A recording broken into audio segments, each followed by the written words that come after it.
우리가 알거니와 하나님을 사랑하는 자, 곧 그의 뜻대로 부르심을 입은 자들에게는 모든 것이 합력하여 선을 이루느니라. 하나님이 미리 아신 자들을 또한 그 아들의 형상을 본받게 하기 위하여 미리 정하셨으니 이는 그로 많은 형제 중에서 맏아들이 되게 하려 하심이니라. 또 미리 정하신 그들을 또한 부르시고 부르신 그들을 또한 의롭다 하시고 의롭다 하신 그들을 또한 영화롭게 하셨느니라. 우리 성어 중에 전화위복이란 말이 있습니다. 전화위복. 화가 변하여 복이 된다. 그래서 이 말이 현실을 살아가는 사람들에게 위로가 되는 것은 지금 막 고난 가운데 있어요. 어려운 가운데 있지만 이걸 잘 극복하면 나중에는 복이 되어서 온다. 그래서 화가 변하여 복이 된다. 전화위복. 현실을 살아가는 사람들에게 희망을 주는 그러한 성어입니다. 그런데 엄밀히 보면 신앙인에게는 적용이 되지를 않습니다. 신앙인의 삶에는 전화위복이 없는 거예요. 왜 없냐? 신앙인의 삶에는 화가 없기 때문에 그렇습니다. 화가 있어야 화가 변화에 복이 되는데 신앙인의 삶 안에는 화가 없기 때문에 전화위복이라는 말이 응용되지 않습니다. 그래서 로마서 8장 1절에 보면 그리스도 안에 있는 자들에게는 결코 정죄함이 없나니. 정죄함이 없다는 얘기는 뭐냐면 그리스도 안에 있는 자에게는 화가 없다. 그리스도 안에 있는 자들에게는요, 모든 것이 다 복이 될 줄로 믿습니다. 그러니까 어떠한 형편에 있어도 그리스도 예수 안에 있으면 그게 나에게는 복인 거예요. 우리가 그 은혜 가운데 있기를 축복합니다. 그리고 이 그리스도 안에 있는 자의 특징이 뭐냐면은 하나님을 사랑하는 자입니다. 오늘 말씀에 보면 하나님을 사랑하는 자. 하나님을 사랑하는 자가 바로 그리스도 안에 있는 자이고 그가 바로 화가 없고 복을 누리는 자입니다. 그리고 그리스도 안에 있는 자들이 바로 뭐예요? 합력하여 선을 이루는 거예요. 그 그리스도 안에 있는 자가 하나님을 사랑하는 자고 하나님을 사랑하는 자가 합력하여 선을 이룹니다. 여러분 하나님을 사랑하십니까? 나는 하나님을 사랑하고 있는가? 이걸 어떻게 아는가? 옆집 아들이 하버드 대학교에서 박사가 돼가지고 서울대학교 교수가 됐습니다. 그러면 어떤 마음이 들어요? 부럽죠. 그죠? 아유, 어떻게 옆집 그때 옛날 코올리게 그 녀석이 미국에 유학 가가지고 하버드대에서 박사를 하고 서울대 교수가 됐네? 부러워요. 그러나 기쁘지는 않습니다. 그죠? 그러나 그 옆집 어머니는 어때요? 기쁘죠. 내 아들이 박사가 되고 교수가 됐으니까 기쁘죠. 그러나 나는 부러울 수는 있지만 기쁘지는 않아. 왜 그럴까요? 나는 그 옆집 아들을 사랑하지 않기 때문에 그렇습니다. 그래서 내가 하나님을 사랑하는 자, 내가 하나님을 사랑하는가는 내가 무엇으로 기뻐하고 있는가를 보면 됩니다. 나는 무엇으로 기뻐하는가? 내가 주님으로 내 마음이 늘 기쁘다고 하면 나는 주님을 사랑하는 자입니다. 그는 그리스도 안에 있는 자고 그는 하나님을 사랑하는 자고 그리고 복 안에 있는 자입니다.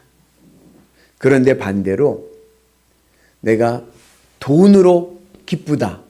그러면 나는 뭘 사랑하는 거예요? 나는 돈을 사랑하는 거예요. 나는 자녀로 기쁘다 하면 나는 자녀를 사랑하는 거고 나는 사업이 잘 되면 기쁘다? 그분은 사업을 사랑하는 거죠. 그러니까 내가 무엇을 기뻐하는가? 그것이 바로 내가 무엇을 사랑하는가를 알 수 있습니다. 그래서 그리스도 안에 있는 자가 하나님을 사랑하는 자이고 하나님을 사랑하는 자가 하나님으로 기뻐하는 자고 그가 바로 뭐요? 합력하여 선을 이루는 은혜가 있는 줄로 믿습니다. 그리고 그가 바로 오늘 말씀에 뭐예요? 그 하나님의 뜻대로 부르심을 입은 자예요. 내가 하나님의 부르심을 입은 자인가? 여러분 하나님의 부르심을 입었습니까? 하나님이 여러분들을 선택하셨습니까? 내가 하나님 앞에 선택받았는가 어떻게 알아요? 내가 하나님을 사랑하는가를 보면 압니다. 그래서 오늘 우리가 주님의 은혜 안에서 하나님을 사랑하는 은혜가 있기를 주의 이름으로 축복합니다. 그러면 하나님께서 미리 나를 부르신 자예요. 그리고 하나님을 부르신 자가 합력하여 선을 이루는 은혜가 있는 줄로 믿습니다. 그럼 합력하여 선을 이룬다는 그 의미가 뭔가? 하나님이 미리 아신 자가 있어요. 하나님 미리 선택하신 자예요. 그가 하나님을 사랑하는 자인데 그는 왜 하나님께서 그를 미리 선택하셨는가? 왜 미리 부르셨는가? 그의 아들의 형상을 본받게 하기 위해서입니다. 그 예수님의 형상을 본받게 하기 위해서 우리를 부르신 거예요. 그리고 그가 바로 하나님을 사랑하는 자고 그가 하나님의 뜻을 따라가는 자입니다. 그리고 우리가 예수님의 형상을 본받게 하기 위해서 예수님을 우리의 맏아들이 되게 하셨다는 얘기는 우리 형제들 가운데 우리가 예수님을 믿어서 하나님의 자녀가 돼서 예수님의 우리가 같은 형제가 됐는데 그 중에서 예수님이 맏아들이 되신 것은 바로 뭐요? 우리가 예수님의 형상을 본받게 하기 위해서인 겁니다. 그래서 하나님을 사랑하는 자에게는 무엇이 나타나냐면 그의 삶에서 예수님이 이 땅에서 살아가셨던 삶의 모습이 나타납니다. 그리고 이것이 합력하여 선을 이루는 거예요. 그러니까는 합력하여 선을 이룬다는 것은 내 삶에서 예수님의 삶이 나타나는 겁니다. 그게 바로 합력하여 선을 이루는 겁니다. 그러니까 우리는 아까 전화위복 얘기했잖아요. 합력하여 선을 이룬다 하면은 이렇게 이해할 때가 많아요. 지금 막 어려워. 근데 이 막 어렵고 복잡한 일들이 결국에는 다 잘 될 거야. 그럴 때 우리는 합력하여 선을 이룰 줄로 믿습니다. 그러지만 사실 로마서에서 말씀할 때 합력하여 선을 이룬다는 말씀은 하나님을 사랑하는 자는 예수님의 삶의 모습이 그에게서 나타난다는 거예요. 어떠한 형편에서도 예수님을 본받아서 예수님의 삶이 나타나는 삶, 그게 바로 뭐예요? 합력하여 선을 이루는 삶이 될 줄로 믿습니다. 왜냐하면 그리스도인의 삶에는 뭐예요? 늘 복인 거예요. 화가 없으니까. 그리스도 안에 있는 자에게는 정죄함이 없기 때문에 화가 없기 때문에 모든 게 복입니다. 어떠한 형편에 있어서도 그건 나에게 복인 거예요.